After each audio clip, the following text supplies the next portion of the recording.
जो स्क्रीन पे आपको वीडियो दिख रहा है ये कोई फिल्म का सीन नहीं है, बल्कि ये हमारे ही देश के बिहार राज्य की एक ऐसी घटना है जो पूरे देश को शर्मसार कर देगी।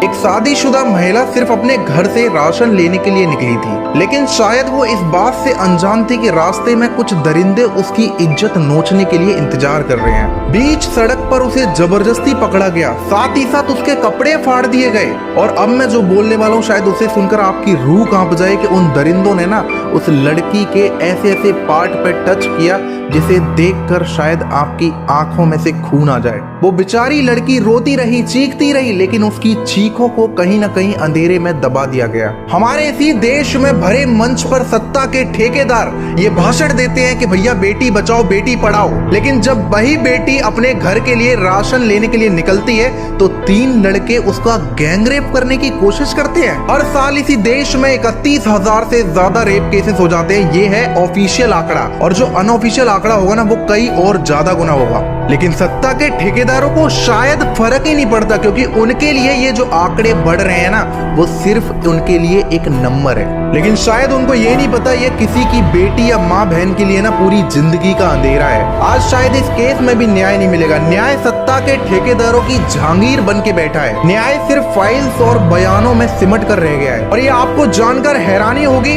जहां से बिहार के सीएम आते हैं नालंदा से, उसी नालंदा में ऐसी शर्मसार करने वाली घटना हुई है। आज मेरा आप लोगों से सवाल ये नहीं कि ये जो दरिंदगी वाली हरकत होती रहती है ये कब तक चलेंगी, बल्कि मेरा सवाल ये है कि इस देश की जनता कब तक चुप रहेगी।